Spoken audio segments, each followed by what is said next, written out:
Welcome everybody. Welcome everyone for joining this panel at this late hour, at least in Europe. So also welcome for everybody joining from whatever time zone you're in. To this panel, which will cover algorithmic recommendation systems and their impact on societies as a technology. I'm Jan Penfrat. I'm going to be your moderator for this panel, and I'm excited to welcome a fantastic set of speakers tonight to discuss big text recommender systems and algorithms that are, as you probably know, often accused of amplifying hate speech, disinformation, being biased and discriminatory, steered by the incentive of more user engagement. And I would like to discuss with this panel tonight what are the benefits of such systems, if any, and what is possible to do to increase plurality, reduce harms of the systems that are being used.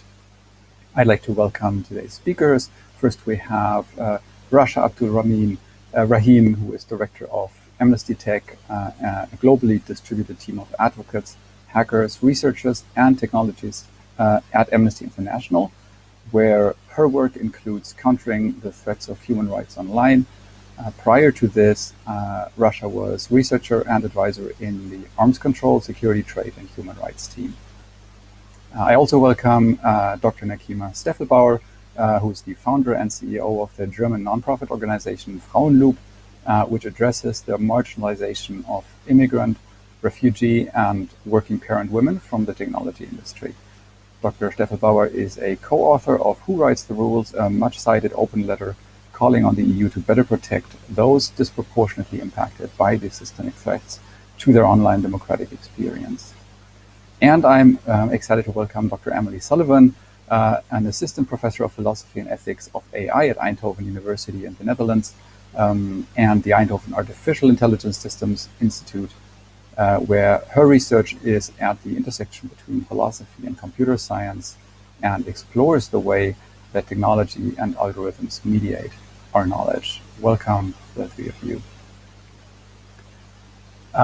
The panel will be 1 hour long, and as the previous panels, we will have a short time in the beginning for introductory discussions for a question that I'm going to ask to all the three of the panelists. And afterwards, there will be plenty of time for questions from the audience or further questions from my side, of course. And so please feel free to use the Q&A tool the same way you've used it in the previous panel. And I will see your questions and we'll read them out to the panelists. Now, starting with the first question, most experts, and I'd like to ask that first question to Nakeema, if I may. Most experts seem to agree that the algorithms and recommendation systems that are deployed by online platforms have a tendency to amplify a whole range of social ills, angry and hateful content, disinformation, sexism, racism, and other forms of discrimination.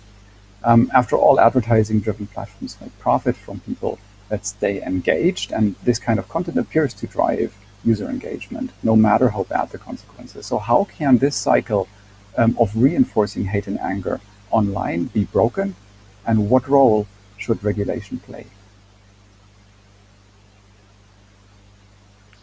I think that I want to preface my remarks by first establishing where I sit in this argument and what my perspective is most informed by. I would say that as not only a digital transformation manager who works in the rollout and adoption and acceptance of digital services and new technologies, I'm incredibly invested in the uptake of these technologies more broadly within Europe. As an EU permanent resident who grew up in the United States, I'm especially interested in how these critical public services can be more securely delivered, more accessible, and more quickly provide access to a broad public.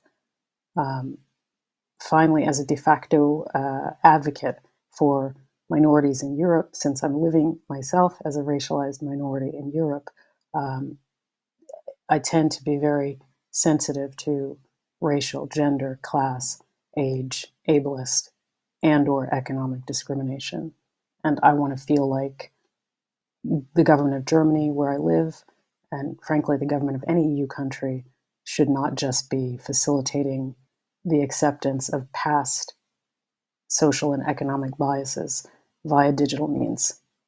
And it's a truism that because, specifically as someone who has in the past been subject to systemic bias, I am especially sensitive to the ways that algorithmic recommendation systems mean faster decision making, and at the same time, they mean the risk of human bias entering these systems in ways that can make potentially sexist or ageist or racist or classist decisions, not every once in a while, like a human might, but a million times in less than a minute.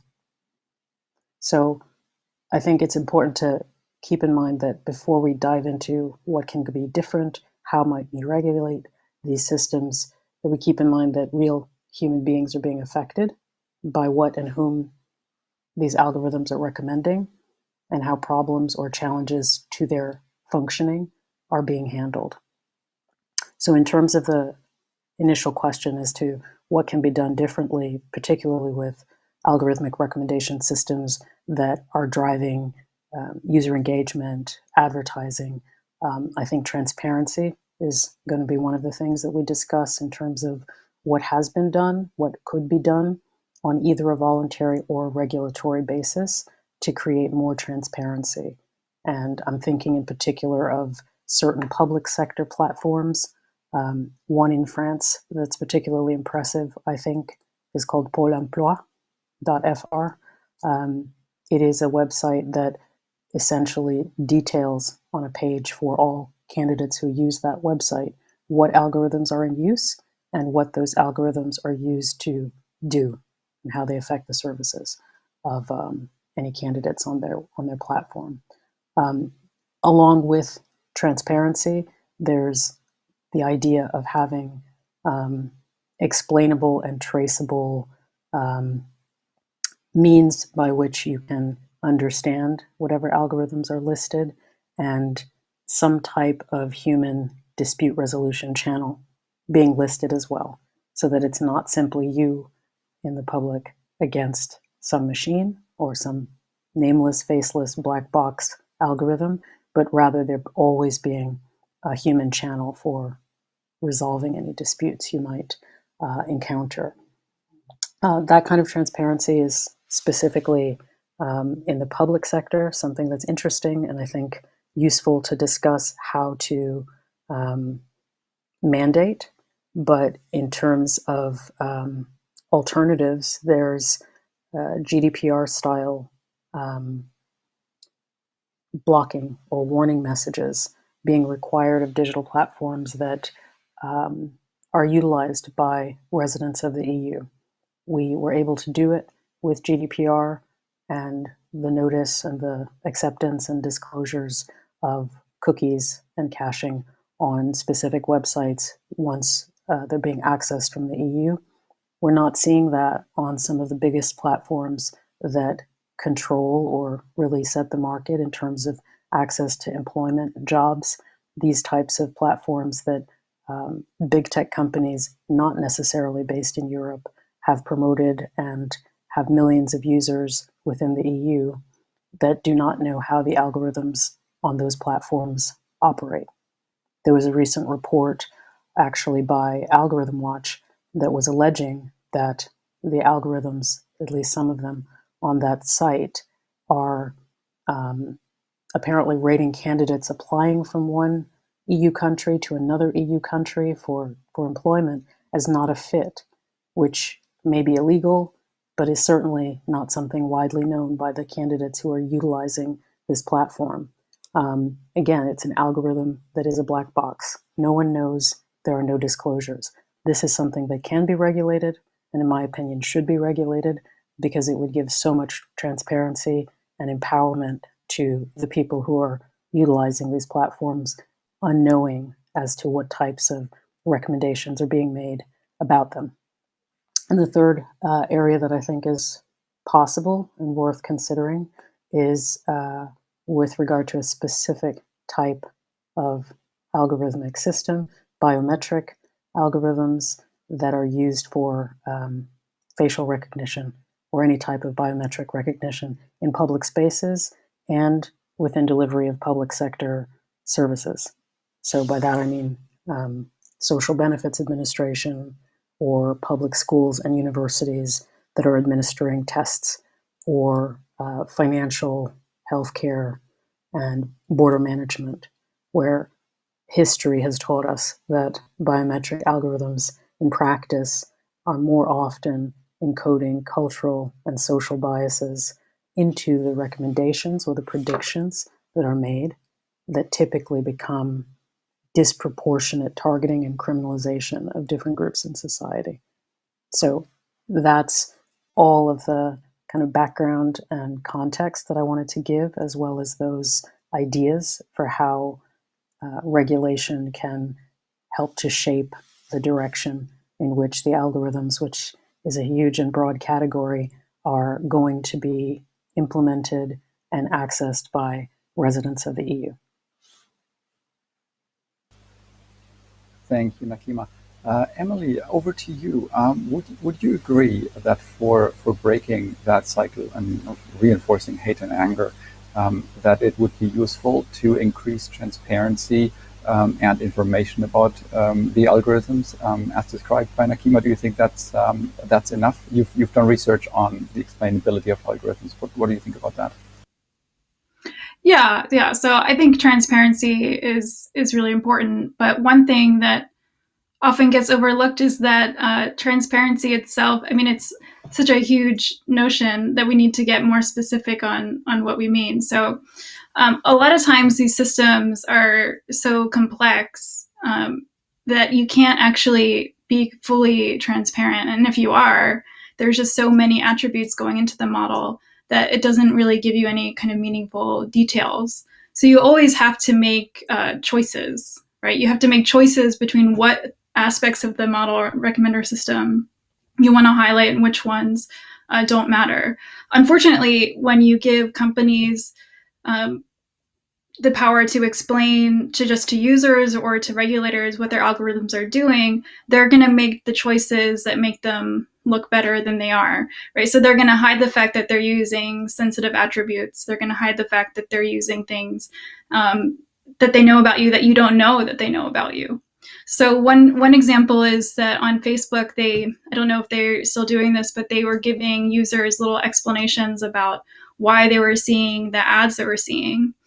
And they use personal identifiable information at agencies to target individuals, maybe even like their phone number or email address or their name, where they live.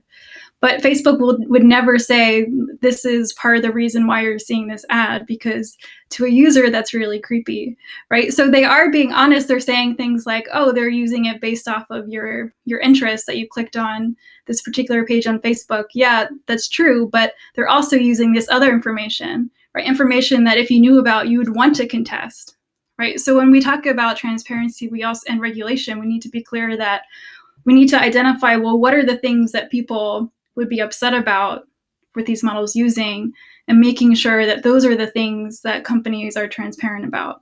So what kind of data they're using, what the model itself, and making sure that they disclose that there are certain sensitive attributes like race or gender that they're using in the models and how they're being used, and making sure that the way that they're transparent to users don't mislead them to just making them think the system's trustworthy, when in reality it's not trustworthy at all. Thank you so much. Rasha, I know Amnesty International is pretty strong on the advocacy front. What do you think? What should regulation do to break that cycle of hate and anger that may be caused by recommendation systems and algorithms? Thanks for that question, and I very much agree with what Nakeema and Emily have said. I mean, I think that to really tackle the problem in a sustainable and meaningful way, we have to look at the business model. We have to look at the business model that underpins the design of these algorithms and the way that these algorithms recommend certain content. We've seen time and time again several investigations, several pieces of research which show that these recommender systems create echo chambers, algorithmic echo chambers, if you like, because the business model that's underpinning the design of these algorithms has the objective of keeping people online for as long as possible in order to collect as much information on them as possible to create profiles, which are then sold to advertisers. And this cannot be left unregulated. The recent Wall Street Journal investigations, the Facebook files, have really, again, shown how algorithmic systems amplify the most horrendous content and are causing, they're causing actual harm to people. Nakeema said at the beginning, this is really about the impact on people. And these systems are harming people. They are violating people's human rights. And that needs to be regulated. So some of the examples that come out from these disclosures are, for example, that Instagram appears to be responsible for the rise in anxiety and depression for teenage girls, that there's massive inequality in how Facebook moderates content in foreign countries compared to, for example, in the US. And Facebook's own research, which the company decided not to disclose, shows this, right? It shows that Instagram has negative effects on teenage girls' mental health. But in some cases, Facebook did not take action to remedy this because it would have affected its bottom line. So that shows us, well, several things, but it shows us that companies are not capable of self-regulation, that there needs to be oversight, there needs to be government, human rights respecting government regulation in place.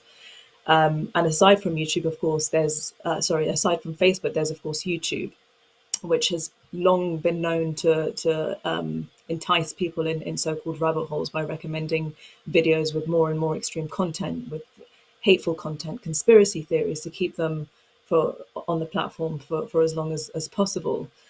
And in theory, both harassment and hate speech violate YouTube's policies. But in practice, content that crosses the line stays up because it gets a lot of attention and it's profitable, right? And it earns money for advertisers based on the number of views that an ad gets.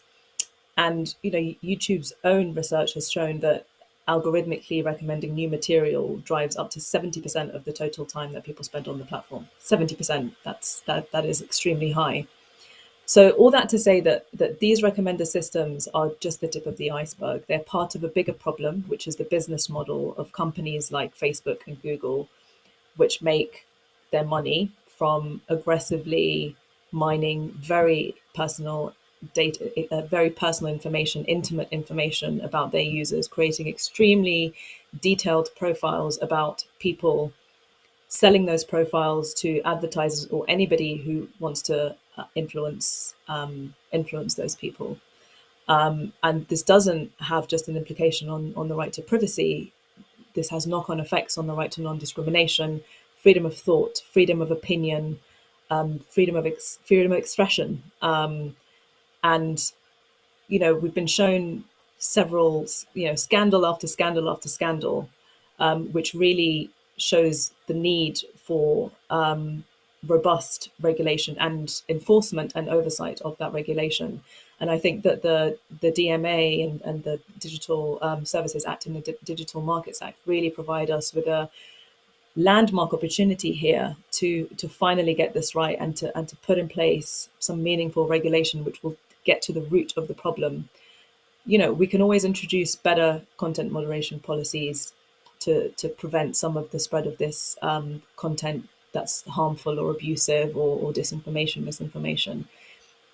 But unless we actually tackle the root of the problem, which is overhauling the business model itself, we're always going to be playing catch up. So we really need to look at system level change here and system level regulation. Thank you. And by overhauling the business model, you mean prohibiting, or are there alternatives to that very kind of strong measure? So I think there are several options. I think one measure would be to ban surveillance advertising. So Amnesty launched a campaign earlier this month to call for a ban on surveillance advertising, meaning that advertising based on invasive and granular data mining practices should be banned. And for example, an alternative to that could be contextual advertising. I think that's one. I think the other measure that needs to be taken is that there needs to be proper oversight over these algorithmic recommender systems, and they need to be subject to audit by independent organizations. We need to be able to see them, to understand how they work, and they need to be independently audited. And then I think there should be also an option for users to choose recommendation systems according to their own preferences, and that these recommender systems shouldn't be based on profiling by default. That shouldn't be the case. We need to give users much more control and much more choice over what they see online. And then I think the other thing that needs to be done, or other measures that should be taken, is that these companies have human rights responsibilities as well, aside from the obligation of states to promote, protect, and ensure the enjoyment of human rights. And states are the primary duty bearers of the respect and promotion of human rights, but companies also have human rights responsibilities separate to that, and they need to be investing much more in research, such as the research that Facebook carried out but never published, and they need to publish that research, and they need to allow qualified researchers access to study their platforms independently. So I think that these are several things that could be done. And of course, there are other measures that are being looked at, like antitrust and competition measures. I'm not sure I don't think that they are the solution on their own. I think it needs to be a mix of several regulatory policies and laws to really tackle the root cause here. Thank you. Some strong words from that side. That sounds really good. Let's imagine for a moment a world in which this has been done. There's laws passed that help change the incentives, the commercial incentives that platforms have to use these kind of recommender systems. Nakeema, do you think that would help solve the problem, or would algorithms still be discriminatory and biased? Like, is it even possible with the right incentives to build recommendation systems, but also other algorithmic decision-making systems that do not cause such harms? Can algorithms be debiased? I think debias is probably the wrong way to go about it. I think in terms of regulation that restricts certain types of model making, certain types of recommendations being broadly deployed. The difficulty, as was described earlier, is that many times these algorithms are not well understood in terms of how they will function in production, and this is not something that necessarily speaks to an explicit bias. It's something that may be an oversight, it's some characteristic or some assumption made by the developers that may be baked into the code and therefore comes out as the algorithm is learning through a machine learning process from the volumes of data it's being fed. So it's very unlikely that we're going to be able to regulate or legislate away all of the possible biases that might prove discriminatory in use. What I think is a better approach is to look at the functioning of these algorithms on different populations and to have, as I mentioned earlier, some type of robust mitigation, human mitigation channels and functions that these companies that are deploying these algorithms are responsive to and have to respond to, perhaps within a certain period of time. But I also feel like the idea of that Rasha raised earlier, giving users the choice as to what type of recommender system they'd like to use, for example, this is, for me, pretty fraught, because you're assuming that the public is generally going to be algorithmically literate enough to know what they're choosing between and to understand what underlies a lot of these algorithms, which in many cases are only discovered after the fact to be discriminatory, or are only understood long after the harm has been done to have been making decisions or recommendations or predictions that disadvantage some segment of society over another.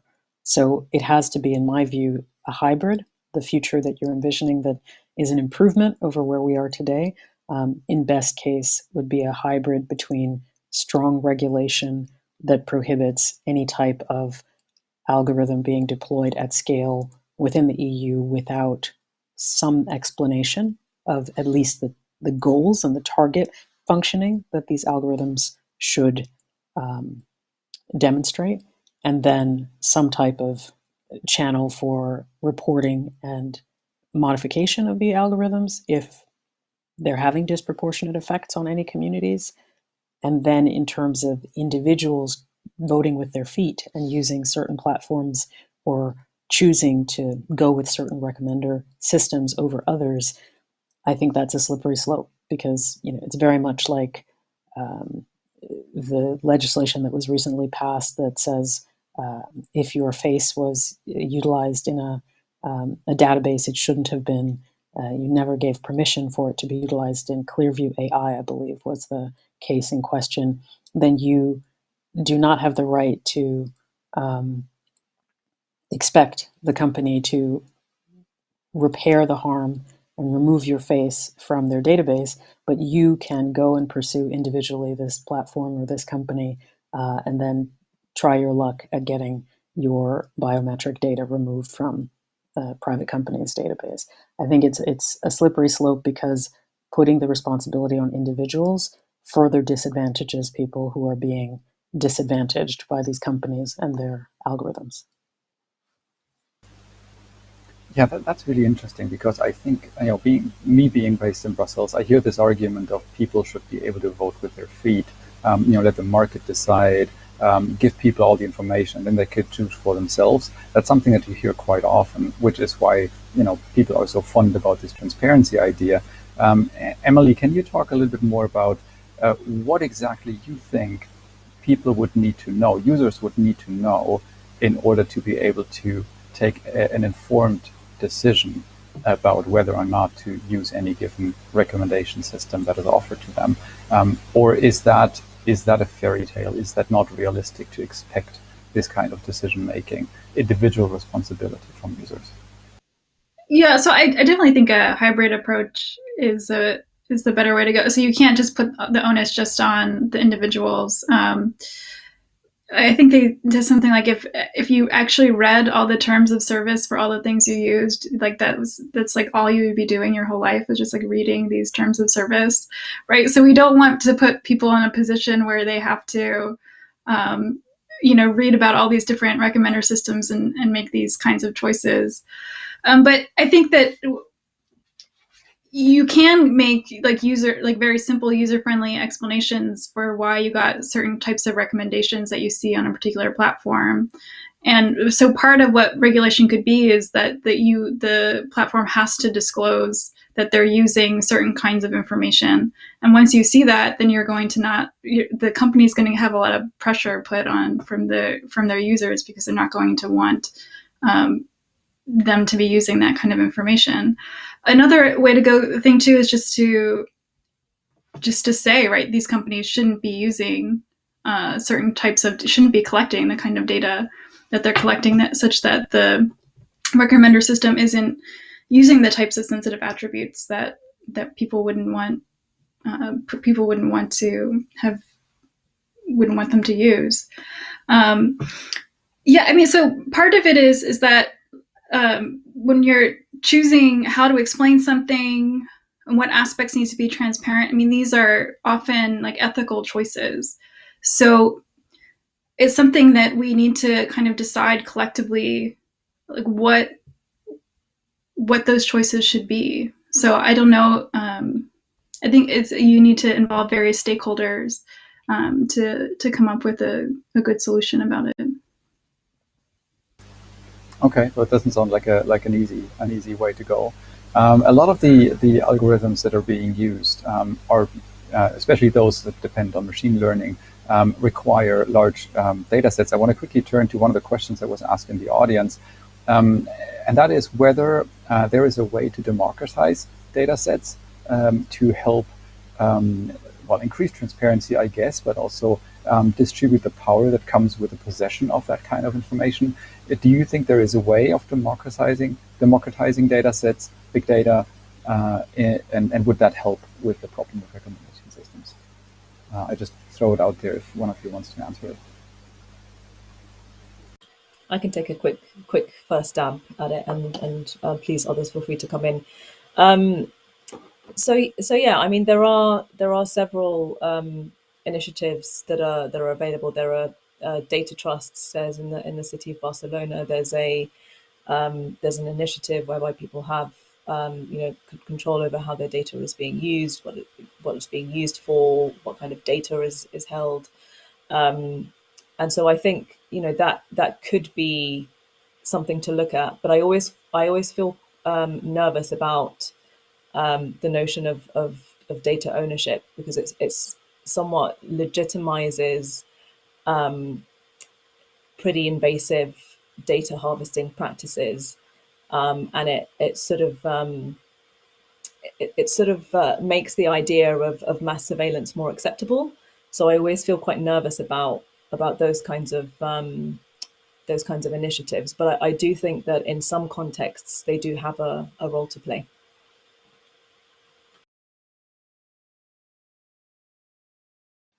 I think another point to add to that is the idea of democratizing the types of data variety or diversity that you start off with as a panacea for the outcomes that you're going to have and the fairness of the models that are going to be derived from this data ignores a lot of the realities of how these machine learning models are built and who's building them and what assumptions go into the building and what data is going to be encoded into these recommendations and predictions that's based on simple geography. Where is this? Are these terabytes of data being collected? Are they being collected in the global south? If not, how do we ensure that assumptions and misrepresentations of those geographies are not baked into the algorithms that are then going to be deployed globally?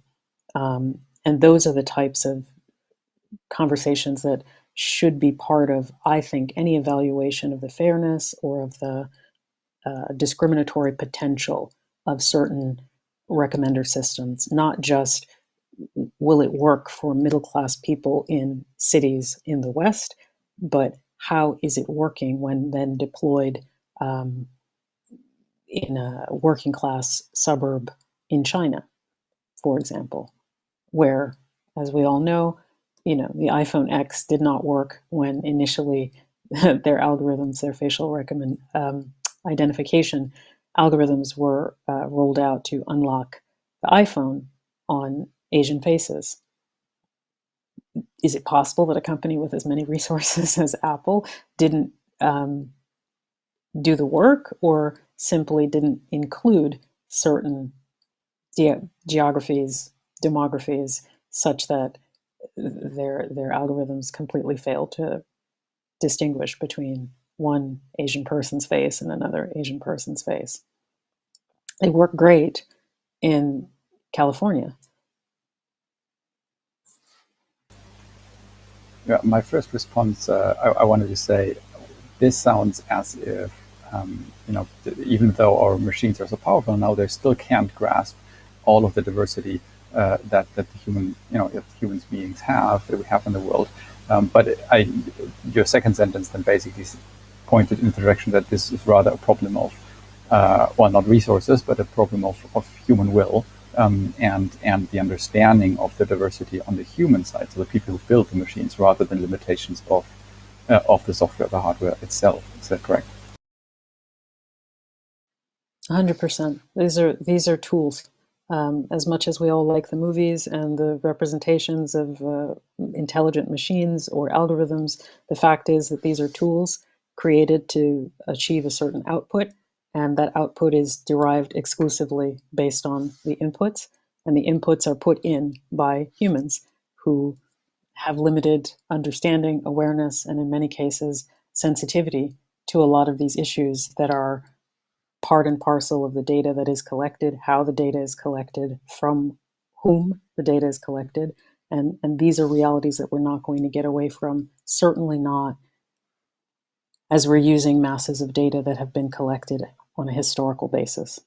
Historical data sets, no matter how large, tend to be full of bias because we are living in an imperfect world with societies and structures that are biased. And if we don't acknowledge these and create some type of, again, mitigating structures and reporting structures whereby we can correct these biases when they are output as recommendations and therefore operationalized against individuals, then we're going to constantly be surprised because, this facial recognition algorithm is racist, and this job hiring recommendation algorithm is sexist, and surprise, this other service algorithm is ageist. And all of these things exist in the real world. The digital world is just an extension of that, and we humans are building it.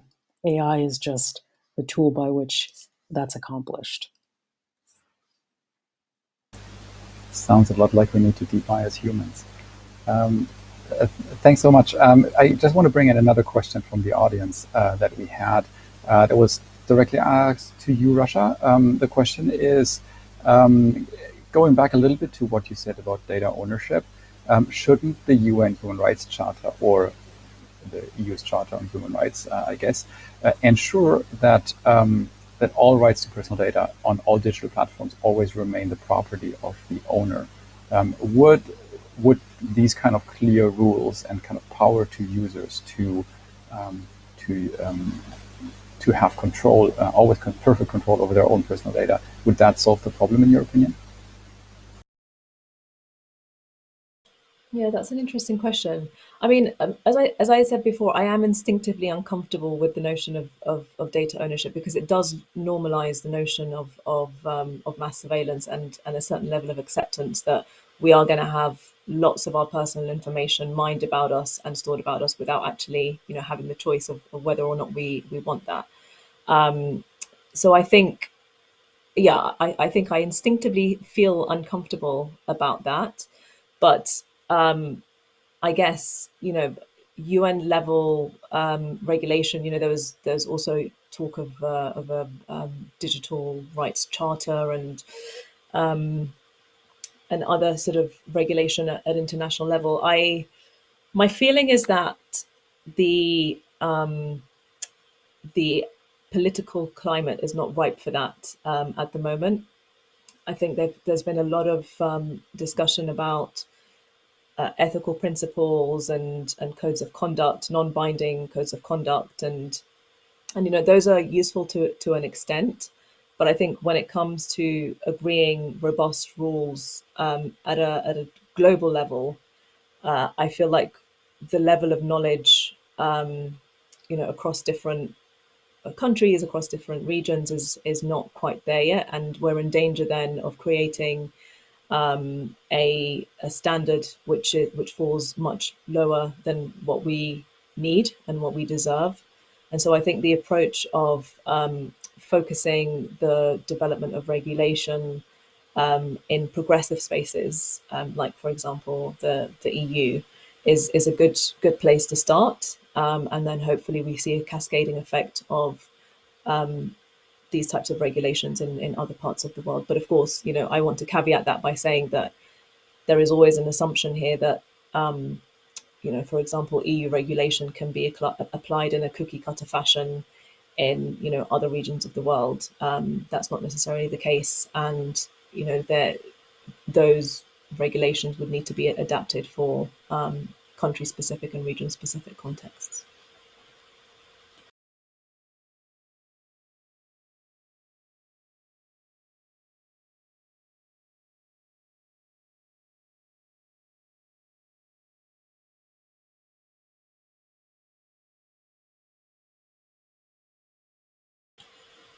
Jan, are you still there?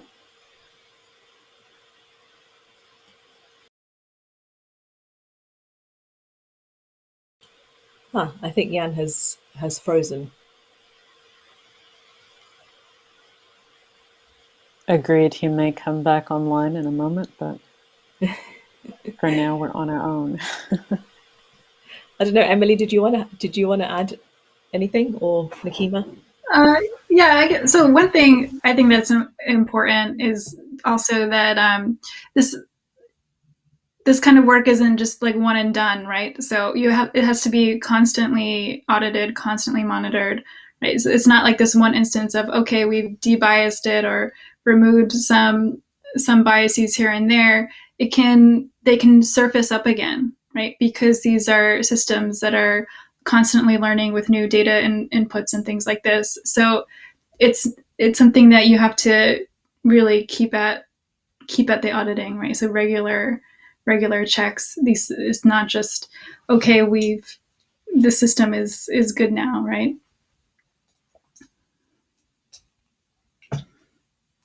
Jan, are you back? My apologies. Yeah, I dropped out for a moment.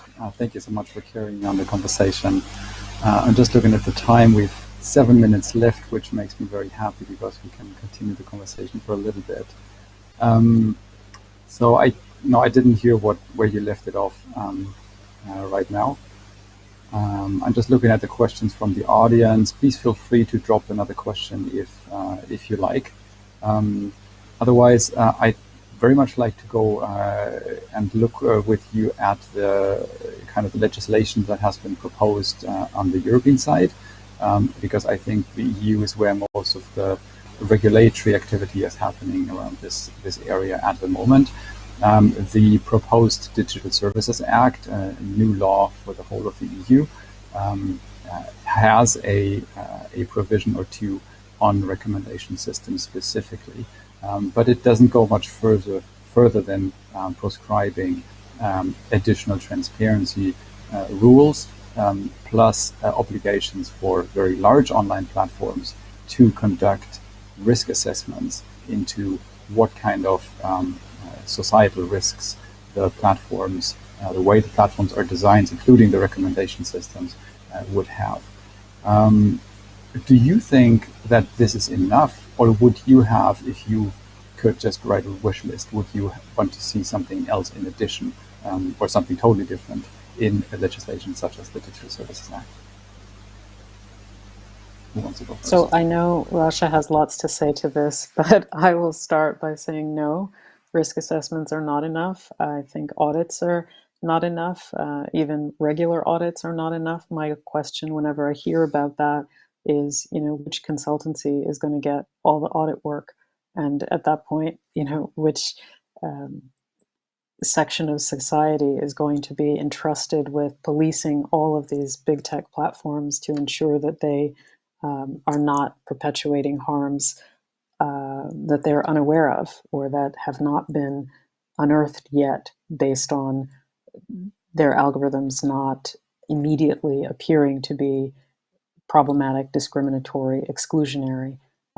These are questions that really cut across different segments of society and different areas of expertise. And I think, as Rasha said, this is very much a human rights issue now that so much of our lives and our livelihoods are conducted with the help or the support of online platforms. If these platforms are using recommendation algorithms, predictive algorithms that need to be audited by outside experts in order to ensure that they are not somehow depriving us of equal access and this equal outcomes when using these platforms, the default, in my opinion, should not be a risk assessment that's mandatory for these for-profit platforms to put out and say, we tried to identify any risks that we could find, but we really just want to continue to conduct our business as we've always done. There needs to be something much stronger that's essentially putting the responsibility on these platforms to identify, to check, to continue to check, and to mitigate or remove any algorithms that are found to be harming disproportionately any segments of society that are affected in its field of scope of operation.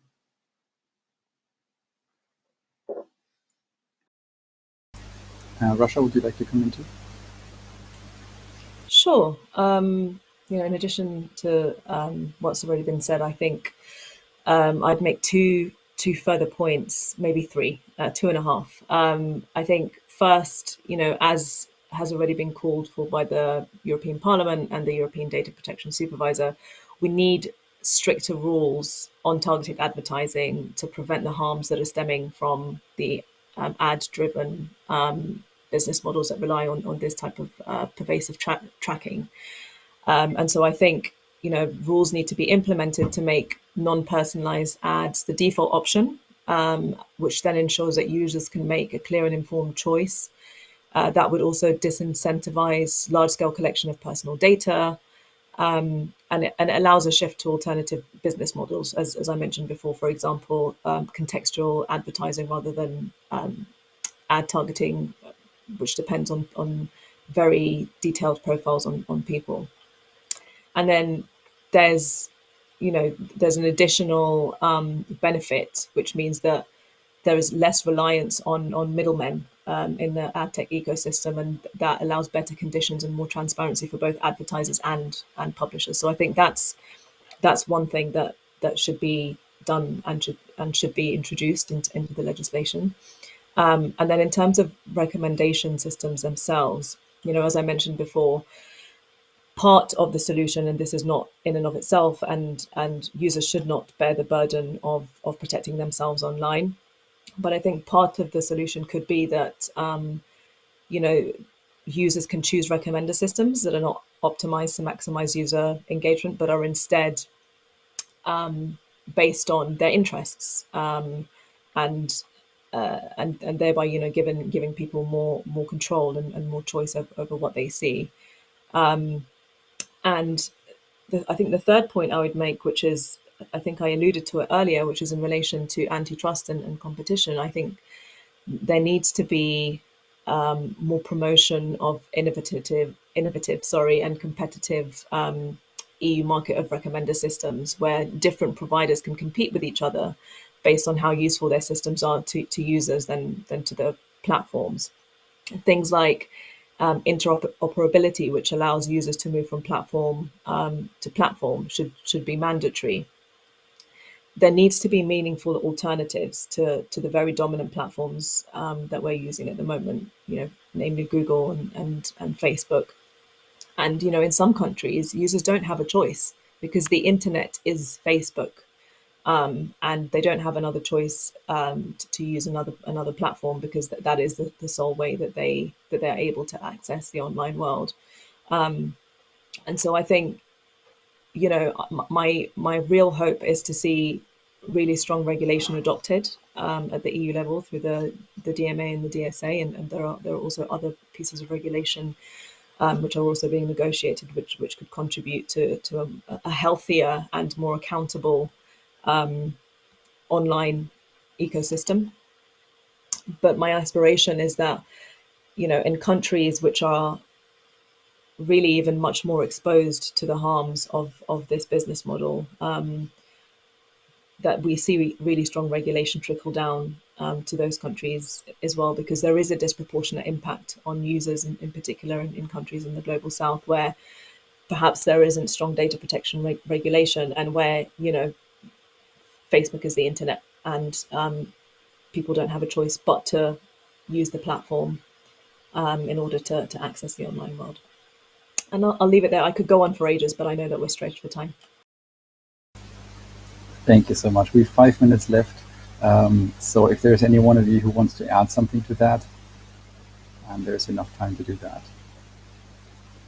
I'll add just one thing. So I know that in a lot of contexts, people treat these companies as like special or unique, but in some ways they should be treated just like a regular, ordinary company before they were online, right? So if you were to go to a job service company and they recommended you job applicants, and then it came out that they were only recommending white applicants, even though they had qualified applicants, right, then they would get, I mean, that's illegal, right? And that company wouldn't survive, would get fined, all these laws and things like this. So with these online companies, I don't really see a difference in kind here. If they're using a recommender system that has that consequence, I mean, it should be treated just as if it was a brick and mortar store that you walk into, that they were engaging in these discriminatory practices. So I absolutely, wholeheartedly agree. I think that case is a really interesting one that you raise, because, as you mentioned, these monopolies, these massive platforms that have gotten critical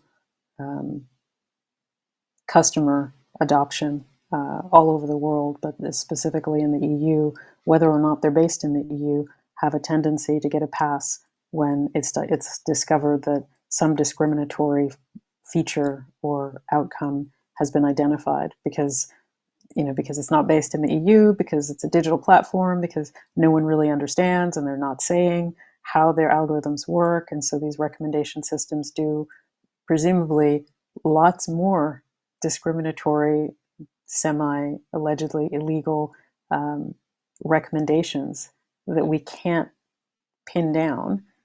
And it's neither in the interest of the companies to disclose this information voluntarily, nor is it in the interest of the average user who's on a platform like this looking for a job to say, hey, I think this may be unfair. I feel like my experience is not the typical experience. And so, yeah, if there's not regulation on par with what you would get in a hidden camera situation with a job center or a job service, then we're just enabling these platforms to perpetuate social harms. And they shouldn't be allowed to do that. I think we all know, and we can all agree, that it's horrible if it happens to you. So the fact that this faceless, kind of nameless problem of discriminatory algorithms is just being allowed to pass when it comes to these hugely successful tech companies should stop. And we're running out of time because I need to stop this in time. I just want to extend a huge thank you to all three of you, Rasha, Abdul-Rahim, Nakeema, Stefflbauer, and Emily Sullivan. I've rarely listened to so much knowledge and experience in one panel. Thank you so much. To the audience, please do follow them on social media. It's absolutely worth it. Don't trust in the recommender systems to show them to you. Just search them out manually.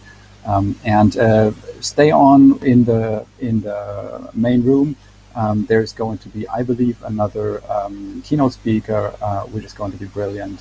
Thank you so much for listening. I'll see you there.